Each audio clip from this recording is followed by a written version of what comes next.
ये जो जो भी फूड 90% तो फूड एयर से भी पोल्यूटेंट्स आ सकते हैं, स्किन से भी अंदर घुस सकते हैं। ये सब चीजें ज्यादातर प्रोटेक्टेड हैं। आपने कभी नोटिस किया कि ये नॉस्ट्रिल से हम जब ब्रीथ इन करते हैं, एक केव है, केव के थ्रू ये लंग्स में पहुंचता है, ये डायरेक्टली लंग्स में नहीं पहुंच जाता है। तो कई चीजें वहां पर रुक जाती हैं, कई स्ट्रेसर्स वहां पर रुक जाते हैं जो अदरवाइज इम्यून रिस्पॉन्स कॉज कर सकते हैं। लेकिन स्टमक एक ऐसी चीज है जहां पर डायरेक्टली हम उसको अंदर ले लेते हैं।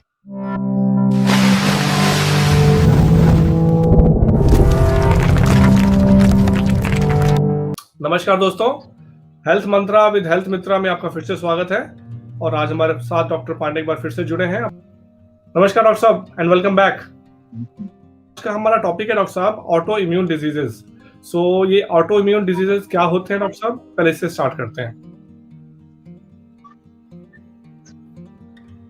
इम्यून सिस्टम, आप मंदिर जाते हैं,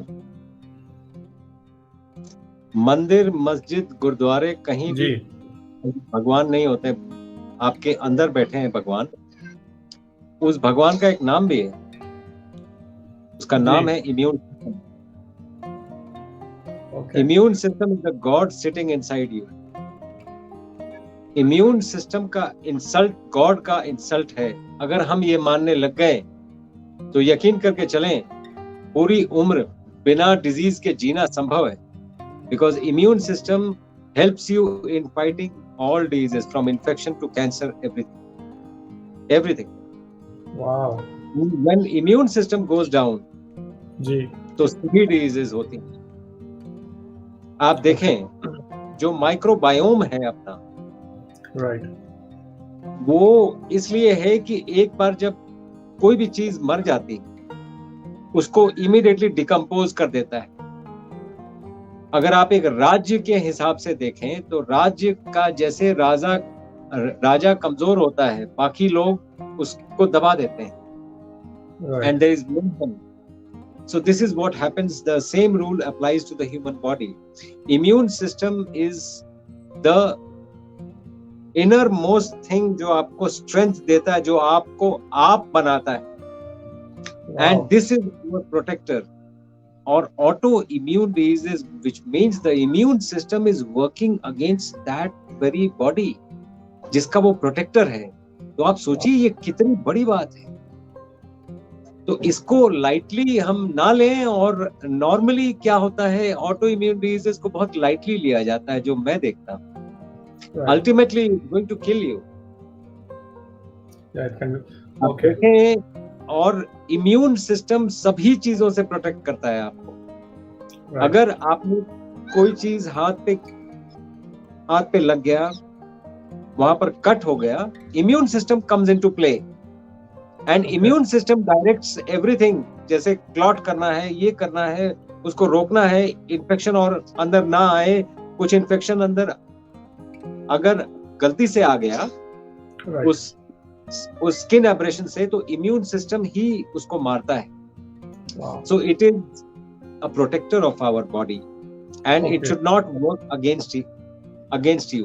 तो auto immune diseases are diseases where the immune system of one's own body starts working against some organ and that organ gets diseased.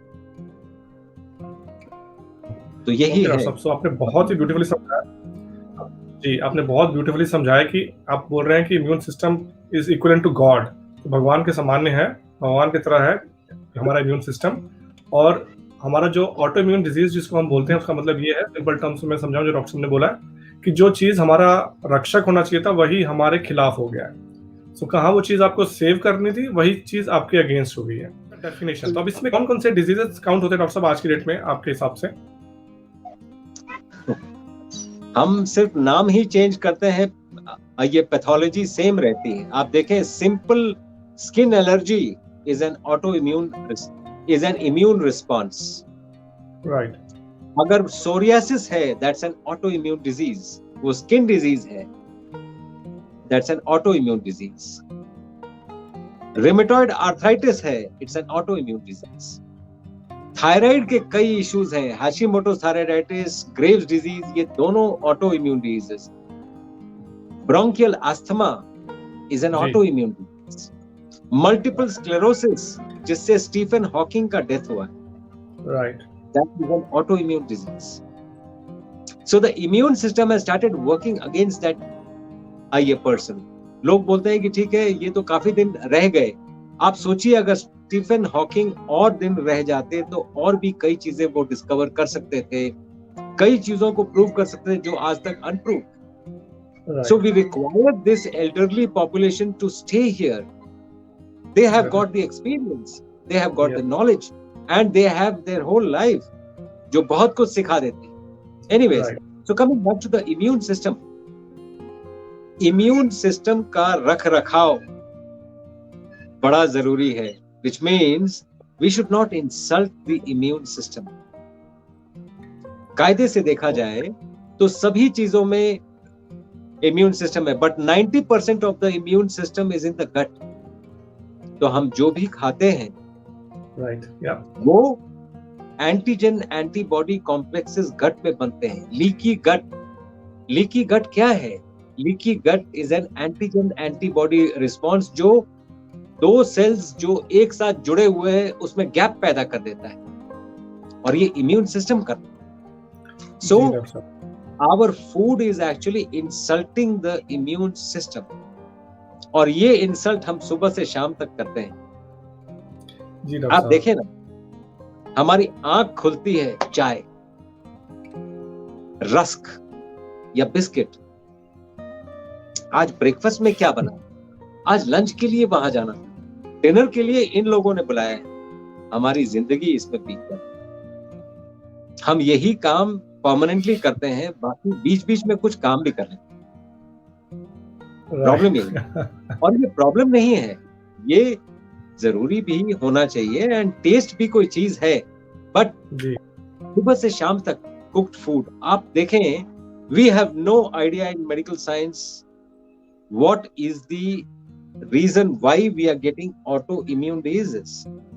जो थोड़ा बहुत मेरी अंडरस्टैंडिंग है, I will share it with you. The immune system requires that you should be in a particular kind of thing. जैसे 8.7 million species है। कभी आपने सुना है कि जंगल के शेर को ऑटो इम्यून डिजीज हो गया, या हिरन को ऑटो इम्यून डिजीज हो गया? नहीं होता। आप में और जंगल के शेर में या जंगल के हिरन में, मैं ये दोनों का एग्जांपल इसलिए दे रहा हूं कि एक वेजिटेरियन है, एक नॉन वेजिटेरियन। ये दोनों में आपने कब देखा है कि वो अपना खाना पका के खाते हैं? इन ऑल प्रोबेबिलिटी हमने ये जो झूठ बोला है कि हम हंटर गैदरर्स थे और हम हंटिंग करते थे, और yes, we were gatherers. We were never hunters, probably. We need to rewrite things, because hunting हम हमेशा सेल्फ डिफेंस में करते थे।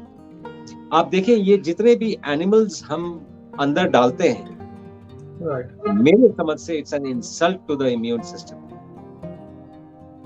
इम्यून सिस्टम इसको बहुत अच्छा नहीं मानता। Even milk and milk products are These are the stressors of the immune system. ये स्ट्रेस कर देते हैं इम्यून सिस्टम को, तो एंटीजन एंटीबॉडी कॉम्प्लेक्सेस बन जाते हैं और वेरियस ऑर्गन्स में डिपॉजिट होते हैं, जिनको हम अलग अलग नाम देते हैं। अगर ये एंटीजन एंटीबॉडी कॉम्प्लेक्स थायराइड में हो गए तो हम हाशिमोटो थायराइडाइटिस बोलते हैं। अगर ये एंटीजन एंटीबॉडी कॉम्प्लेक्स लंग्स के मसल में हो गए तो हम ब्रोंकियल अस्थमा बोलते हैं। अगर ये एंटीजन एंटीबॉडी कॉम्प्लेक्स जॉइंट्स में आ गए तो हम उसको रूमेटॉइड आर्थराइटिस बोलते हैं। अगर ये पेट में ही रह गए तो हम क्रोन्स डिजीज कहते हैं। All are autoimmune diseases and all have the same antigen antibody complex बनता है और वहां डिपॉजिट हो जाता है। राइट, सो एंटीजन एंटीबॉडी बता रहे हैं हमारे आम दर्शकों के लिए समझाने के लिए। एंटीजन और एंटीबॉडी का जरा डेफिनेशन दे दीजिए please. Antigen is a foreign protein that comes in. Any foreign protein is an antigen. जो antigen, if you break it, antibody generating unit is called an antigen. So Okay. this generates an antibody Right. from the immune system, and this antigen is killed by the antibody, forming an antigen-antibody complex. Right. So this is the antigen-antibody complex that I am talking about. कई बार अपने proteins, जब अपने organs जिसमें proteins हैं, अगर वो antigen की तरह बिहेव करने लगते हैं, उसी को ऑटो इम्यून डिजीज कहते हैं। ओके, ठीक है सब। तो आप कुछ उसके आगे बता रहे थे कि क्या होता है सिस्टम में। मैं ये बोल रहा हूँ, as far as medical science is concern, we are treating auto immune disease. जैसे थायराइड में हो गया तो थायराइड का ट्रीटमेंट करते हैं, वो तो ठीक है, वो तो करना ही चाहिए। अपार्ट फ्रॉम दैट, मुझे लगता है कि एंटीजन एंटीबॉडी कॉम्प्लेक्स जहां से बन रहा है जी, उसको भी टारगेट करना जरूरी है, apart from treating the organs जहां पे वो इफेक्ट कर रहा है। अगर ये दोनों मल्टी प्रोंग्ड अप्रोच में हम करें जी, तो चीजें ठीक रहेंगी, ठीक चलेगा। राइट जी डॉक्टर साहब। तो अभी तक अपने दर्शकों को समझाने के लिए डॉक्टर साहब ने बोला कि इम्यून सिस्टम होता है हमारे को, बॉडी हमारा एक रक्षक प्रणाली है, और जब हम खाना ऐसा खाने लग जाते हैं कि हमारी बॉडी में ऐसे एंटीजन आ जाते हैं, जिससे एंटीबॉडी होता है जो हमारी बॉडी के रक्षा के लिए है, और एंटीजन बॉडी समझती है कि हमारा फॉरेन मटेरियल है, बाहर दुश्मन है हमारा, और दोनों में आपस में जब लड़ाई हो जाती है तो वो ऑटो इम्यून डिजीज का फॉर्म लेना शुरू कर देते हैं। और डॉक्टर साहब ने बहुत सारे डिजीज के नाम बताए हैं। तो अब डॉक्टर साहब तीसरे स्टेप पर आते हैं कि इसमें हम इससे कैसे बच सकते हैं। डॉक्टर साहब, ऑटो इम्यून डिजीज से कैसे बचाव हो सकता है?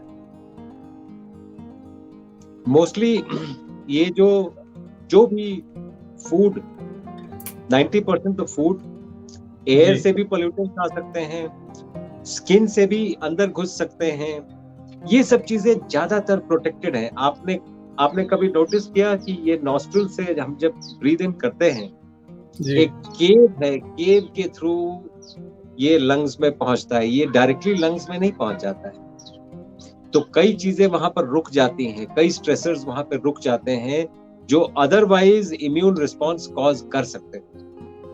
लेकिन स्टमक एक ऐसी चीज है जहां पर डायरेक्टली हम उसको अंदर ले लेते हैं। उसमें भी स्टमक में एसिड है जो मैक्सिमम चीजों को किल ये कर देता है, लेकिन फिर भी कुछ चीजें जो स्टमक के बियॉन्ड चली जाती हैं, they can produce antigen antibody response, and this is what is exactly happening. तो जो चीजें रिक्वायर्ड नहीं है, अगर उनको हम अपने प्लेट से बाहर निकाले, mostly animal proteins are responsible for these antigen antibody complexes. आप वेजिटेरियंस को बहुत कम बार देखेंगे कि उनको ऑटो इम्यून डिजीजेस कम होते हैं। ऐसा नहीं है कि नहीं होते, क्योंकि कुछ ना कुछ वो भी ऐसा करते ये जरूर है जो एंटीजन एंटीबॉडी कॉम्प्लेक्स फॉर्म करते हैं, लेकिन ज्यादातर अगर परसेंटेज में देखा जाए तो उनका कम है। एक ज्यादातर अगर जीएमओ और एनिमल फूड्स को अवॉइड किया जाए तो एंटीजन एंड एंटीबॉडी इफेक्ट को अवॉइड किया जा सकता है। राइट जी, बिल्कुल सही है। तो ये अभी तक के आपके जो टॉक से ये कंफर्म हो रहा है कि जो वेजिटेरियन लोगों उनको कम होता है ऑटोइम्यून डिजीजेस होते हैं, लेकिन फिर उसमें भी यही कहूँगा कि जैसे हमारी बॉडी हजारों सालों से जो खाती आई है, जो नेचुरल प्रोडक्ट्स, होल मील, अब पिछले 100 साल, स्पेशली इंडिया में पिछले 50 सालों में हम प्रोसेस्ड फूड खाने लग गए हैं, जंक फूड भी एक तरह से बहुत ज्यादा खाने, इससे डॉक्टर साहब काफी बढ़ता हुआ लाइफस्टाइल का भी एक पार्ट हो सकता है। डॉक्टर साहब, ये लाइफस्टाइल की बात ये है कि सभी ये जो वीट मैंने बनाया है इससे बीमारियों का घर है, और मेरे ख्याल से एक बहुत फेमस बुक में लिखी गई है कि अगर आप कुछ कर सकते हैं अपने सेहत को ठीक करने के लिए तो take the wheat out of your diet.